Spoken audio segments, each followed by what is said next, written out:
Breaking news చూస్తున్నారు.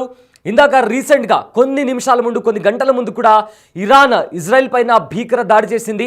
అయితే ఇజ్రాయెల్లో ఉన్న ఒక హాస్పిటల్ పైన ఇరాన్ భీకర దాడి చేసింది. అయితే ఆ దాడిపైన స్పందించిన ఇరాన్ ఖచ్చితంగా మరొకసారి న్యూక్లియర్ స్టేషన్ పైన అటాక్ చేస్తామంటూ కూడా హెచ్చరించింది. అయితే ఇజ్రాయెల్ చెప్పినట్టుగానే ఇరాన్ అణుస్థావరాలపైన భీకర దాడులు చేసింది. రైట్ నౌ ఇందాకనే కొద్ది నిమిషాల ముందు కూడా ఆ దాడికి సంబంధించిన విజువల్స్ని కూడా రిలీజ్ చేసింది Israel army. Yes, big TV screen పైన ఏవైతే అణుస్థావరాలు ఉన్నాయో ఆ అణుస్థావరాల పైన ఇజ్రాయెల్ దాడి చేసింది. ఆ దాడిలో కూడా పూర్తిగా ఏవైతే ఇరాన్లో ఉన్న అణుస్థావరాలు కంప్లీట్గా ధ్వంసమైనటువంటి పరిస్థితి కనిపిస్తుంది. ఏవైతే అణుబాంబుల కోసం తయారు చేయడానికి పరికరాలు ఉంటాయో అవన్నీ కూడా ధ్వంసమైపోయాయి.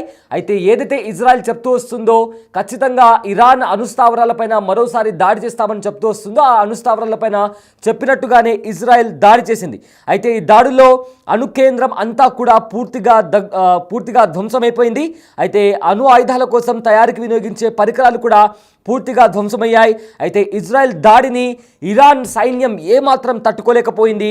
ముందుగా చెప్పి మరీ దాడులకు తెగబడింది ఇజ్రాయెల్. అయితే ఆ దాడికి సంబంధించిన విజువల్స్ అంటే ఏ రకంగా దాడి చేసింది అండ్ అక్కడ ప్రజెంట్ సిచ్యువేషన్ ఎలా ఉందో ఒకసారి చూద్దాం.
ఎస్, బిగ్ టీవీ స్క్రీన్ పైన ఆ దాడికి సంబంధించిన విజువల్స్ మనం చూస్తున్నాము.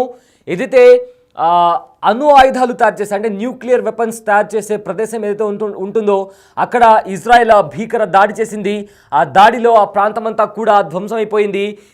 ఏవైతే న్యూక్లియర్ వెపన్స్ తయారు చేయడానికి పరికరాలు ఉంటాయో అవి కూడా పూర్తిగా ధ్వంసమైపోయాయి. అయితే ఈ దాడి చేయడానికి ముందు ఇజ్రాయెల్ ఇరాన్కి వార్నింగ్ ఇచ్చింది. ఖచ్చితంగా ఏవైతే మీరు హాస్పిటల్స్ పైన అదేవిధంగా ఇజ్రాయెల్ పైన దాడి చేస్తున్నారో ఆ దాడికి ప్రతి దాడి ఖచ్చితంగా ఉంటుందని కూడా ఇజ్రాయెల్ చెప్పినట్టుగానే ఇజ్రాయెల్ కూడా దాడి చేసింది. అయితే ఒక గంట ముందు కూడా ఇరాన్ ఇజ్రాయెల్కి సంబంధించిన కాస్త సెన్సిటివ్ ఏరియాలో దాడి చేసింది. ఈ దాడిలో ఒక హాస్పిటల్ కూడా ధ్వంసమైంది. అందులో ఉండే కొంతమంది రోగులు కూడా చనిపోయినట్టు తెలుస్తోంది. అయితే ఆ దాడి జరిగిన తర్వాత వెంటనే స్పందించిన ఇజ్రాయెల్ కూడా ఖచ్చితంగా దీనిపైన ప్రతీకార దాడి తీసుకుంటామంటూ కూడా దాడికి దిగింది. ఒకవైపేమో ఇజ్రాయెల్ ఇరాన్ అమాయక ప్రజలపైన దాడి చేస్తున్నట్టు కూడా ఆరోపిస్తుంది. మరోవైపు ఇరాన్ కూడా ఇజ్రాయెల్ ప్రజల మధ్యలో ఉండి అక్కడి నుంచి యుద్ధం చేస్తుంది, అంటే వాళ్ళ భుజాల మీద నుంచి తుపాకీని పేలుస్తున్నట్టు కూడా ఇరాన్ ఆరోపిస్తుంది. అంటే ప్రజలను అడ్డం పెట్టుకొని ఈ యుద్ధం గెలవాలని ఇజ్రాయెల్ భావిస్తుంది అంటూ కూడా ఇరాన్ ఆరోపిస్తుంది. సో ఇద్దరు పరస్పరంగా ఆరోపణలు చేసుకోవడమే కాకుండా భీకర దాడులు చేసుకుంటున్నాయి. దీంతో ఎక్కువగా ఇరాన్లో భారీగా ఆస్తి నష్టం జరుగుతోంది. ఎందుకంటే ఏవైతే న్యూక్లియర్ స్టేషన్స్ ఉంటాయో అదేవిధంగా గ్యాస్ స్టేషన్స్ వాటిని లక్ష్యంగా చేసుకొని ఇజ్రాయెల్ దాడులకు పాల్పడుతుంది. ఇక అంతేకాకుండా అమెరికా కూడా ఇప్పటికే ఇరాన్ను హెచ్చరించింది. ఎలాంటి కండిషన్స్ లేకుండా అన్కండిషనల్గా సరెండర్ అయిపోవాలంటూ కూడా అమెరికా వార్నింగ్ ఇచ్చింది. ట్రంప్ వార్నింగ్ ఇచ్చారు. బట్ ఇరాన్ మాత్రం ఏమాత్రం తగ్గము, మమ్మల్ని ఎవరు ఏం చేయలేరు, చివరి శ్వాస వరకు కూడా పోరాడతామంటూ కూడా ఇజ్రాయెల్ పోరాడతామంటూ కూడా ఇరాన్ అమెరికాకు సమాధానం ఇచ్చింది. అదేవిధంగా ఒకవేళ మా మీద దాడి చేసి మేమే దాడి చేసినట్టు చిత్రీకరించడం, అదేవిధంగా మా మీద దాడి చేసి మా మీద సానుభూతి చూపించాల్సింది పోయి మమ్మల్నే క్రిమినల్స్లా చూస్తున్నారు, దీన్ని మేము సహించామంటూ కూడా అమెరికాని హెచ్చరించింది ఇరాన్. బట్ ఏదేమైనప్పటికీ అమెరికన్ ప్రెసిడెంట్ మాత్రం చాలా క్లారిటీగా చెప్పారు, దీనికి సంబంధించి సీజ్ ఫైర్ అనేది ఉండదు, సీజ్ ఫైర్ ప్రస్తావనే ఉండదు, ఖచ్చితంగా సీజ్ ఫైర్కు మించి కూడా మా ప్రణాళిక అనేది ఉంటుంది, ఖచ్చితంగా ఈ యుద్ధంలో ఏదైతే జరుగుతుందో, కేఓస్ ఏదైతే జరుగుతున్నాయో, కాన్ఫ్లిక్ట్ ఏదైతే జరుగుతుందో, ఖచ్చితంగా దాంట్లో మేమే గెలుస్తాము. గెలుపు అనేది ఇరాన్ని డిస్ట్రాయ్ చేయడం కాదు, మా గెలుపు అనేది ఏదైతే న్యూక్లియర్ డీల్ ఉందో ఆ న్యూక్లియర్ డీల్తోనే మేము విజయం సాధిస్తామంటూ కూడా అమెరికన్ ప్రెసిడెంట్ డొనాల్డ్ ట్రంప్ కూడా చెప్పారు. సో మొత్తం మీద ఇజ్రాయెల్ ఇంకా ఇరాన్కి సంబంధించిన యుద్ధం అనేది మెల్లమెల్లగా తారస్థాయికి చేరుతుంది. కంప్లీట్గా దేశ రాజధాని అయిన అంటే ఇజ్రాయెల్ టెహరాన్ మీద అటాక్ చేస్తుంది, అదేవిధంగా ఏదైతే అణుస్థావరాలు ఉంటాయో అక్కడ అటాక్ చేస్తుంది, అదేవిధంగా ఇరాన్ కూడా ఇజ్రాయెల్ రాజధాని అయిన టెల్ అవీవ్ అదేవిధంగా కాస్త సెన్సిటివ్ ఏరియాస్ పైన, ఆర్మీ స్థావరాల పైన కూడా అదే రేంజ్లో ఇరాన్ కూడా విరుచుకుపడుతుంది. సో దీంతో ఇరు దేశాల మధ్య భీకర పోరు సాగుతుంది. అమెరికా కూడా చాలా దీంట్లో అమెరికా కూడా ఇజ్రాయెల్ వైపున ఉండి దాడికి ప్లాన్ చేస్తుందా అనే అనుమానం కూడా వస్తున్నట్టు కూడా ఇరాన్ చెప్తుంది. మరోవైపు రష్యా రెండు దేశాల మధ్య శాంతి నెలకొల్పాలని మేము భావిస్తున్నాము, అయితే మేము రెండు దేశాలతో మాట్లాడి సీజ్ ఫైర్ అయ్యేలాగా కూడా ఒప్పందం కుదురుస్తాము అంటూ కూడా రష్యా చెప్తుంది. ఈ నేపథ్యంలో ఈ రష్యా ఇచ్చిన ఈ స్టేట్మెంట్కి ట్రంప్ కాస్త స్ట్రాంగ్ కౌంటర్ ఇచ్చారు. ఇతర దేశాల్లో శాంతిని నెలకొల్పడం కాదు, ఏదైతే మీకు ఇంకా ఉక్రెయిన్కి మధ్య ప్రాబ్లమ్స్ ఉన్నాయో ఆ ప్రాబ్లమ్స్ని ముందు సాల్వ్ చేసుకున్న తర్వాత ఇరాన్ ఇంకా ఇజ్రాయెల్ గురించి ఆలోచించండి అంటూ ట్రంప్ పుతిన్కి చురకలందించారు.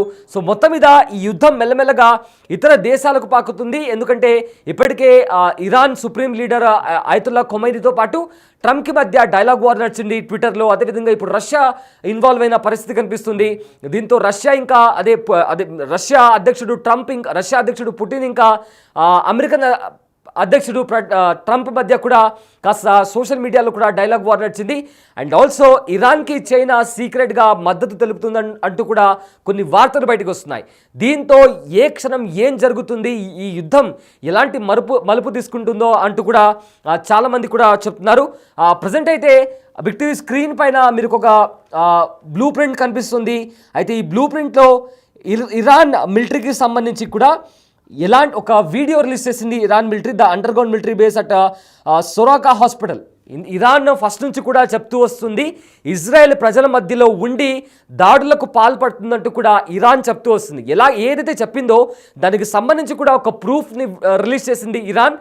సొరాకా హాస్పిటల్ పైన ఏదైతే దాడి జరిగిందో ఆ హాస్పిటల్ అండర్ గ్రౌండ్లో ఇజ్రాయెల్కి సంబంధించిన మిలిటరీ ట్యాంక్స్ ఉన్నాయంటూ కూడా ఒక బ్లూ ప్రింట్ని కూడా ఇరాన్ రిలీజ్ చేసింది. దానికి సంబంధించిన విజువల్ కూడా మనం బిగ్ టీవీ స్క్రీన్ పైన చూస్తున్నాము. సో ఇద్దరు ఒకరిపైన ఒకరు ఆరోపణలు చేసుకుంటున్నారు. ఒకవైపేమో ఇజ్రాయెల్ ఇరాన్ మా అమాయక ప్రజలపైన దాడి చేస్తుందని చెప్తుంది, మరోవైపు ఇరాన్ ఏకంగా ఒక బ్లూ ప్రింట్ రిలీజ్ చేసింది. ఆ బ్లూ ప్రింట్లో ఒక హాస్పిటల్ సొరాకో హాస్పిటల్ ఉంది, ఆ హాస్పిటల్ కింద మిసైల్స్ అదేవిధంగా ఏవైతే యుద్ధ ట్యాంకర్లు ఉన్నాయో ఆ యుద్ధ ట్యాంకర్లను మోహరించింది. ఈ రకంగా ప్రజల భుజాలపైన తుపాకులు పెట్టి ఇరాన్ పైన దాడి చేస్తుంటే మేము ఊరుకోవాలా అంటూ కూడా ఇరాన్ కూడా దానికి సంబంధించి కూడా దాడి ఖచ్చితంగా చేస్తామంటూ కూడా చెప్పుకొస్తుంది. సో ఇరు దేశాలు ఒకరిపైన ఒకరు నువ్వా నేనా అంటూ కూడా భీకర దాడులు చేసుకుంటున్నాయి. ఇదే నేపథ్యంలో కూడా పదే పదే ఏదైతే రీసెంట్గా కూడా హాస్పిటల్ పైన జరిగిన దాడిలో కూడా ఇజ్రాయెల్కి సంబంధించిన కొంతమంది గాజా పైన యుద్ధానికి వెళ్ళి అక్కడ గాయపడిన సైనికులు కూడా చనిపోయినట్లు కూడా ఇప్పటికే ఇజ్రాయెల్ ప్రకటించింది. అండ్ ఆల్సో ఇరాన్లో కూడా ప్రాణ నష్టం అదేవిధంగా ఆస్తి నష్టం కూడా జరుగుతుంది అంటూ కూడా ఇప్పటికే ఇరాన్ కూడా అధికారికంగా ప్రకటించింది. సో మొత్తం మీద రెండు దేశాలు ఆరోపణలు చేసుకుంటూనే దాడులు కూడా దిగుతున్నాయి. ఇందులో ఇప్పటికే అమెరికా కూడా గత 2 రోజుల నుంచి డైలాగ్ వార్ నడుస్తుంది. అమెరికా కూడా కొన్ని ఆరోపణలు చేస్తుంది, ఖచ్చితంగా న్యూక్లియర్ డీల్ని సాధించి తీర్తాము అండ్ ఇరాన్ పైన విజయం సాధిస్తామంటూ కూడా అమెరికన్ ప్రెసిడెంట్ డొనాల్డ్ ట్రంప్ చెప్తున్నారు. అదేవిధంగా ఇందులో రష్యా కూడా ఇన్వాల్వ్ అయింది. ఈ యుద్ధానికి ముగింపు పలకాలంటే మేము మధ్యలో ఉండి రెండు దేశాల మధ్య సీజ్ ఫైర్ అయ్యేలా చేస్తామంటూ కూడా మేము రెడీగా ఉన్నామంటూ కూడా రష్యా చెప్తుంది. బట్ అమెరికా మాత్రం ముందు మీ దేశంలో ఏదైతే ప్రాబ్లమ్స్ ఉన్నాయో దాన్ని సాల్వ్ చేసుకొని వేరే వాళ్ళ గురించి ఆలోచించండి అంటూ కూడా ట్రంప్ పుతిన్కి చురకలంటించారు. సో మొత్తం మీద ఒకవేళ నిజంగా ఇరాన్ కానీ లేదా ఇజ్రాయెల్ కానీ ఈ యుద్ధాన్ని మరింత తీవ్రతరం చేస్తే, సో ఏవైతే ఈ దేశాలకు సపోర్ట్ చేస్తున్న ఇతర దేశాలు ఈ యుద్ధంలోకి ఇన్వాల్వ్ అయిన తర్వాత ఇది కాస్త 3వ ప్రపంచ యుద్ధానికి దారితీస్తుందా అనే క్వశ్చన్ మార్క్ అయితే ఇప్పుడు సర్వత్రా నెలకొంది.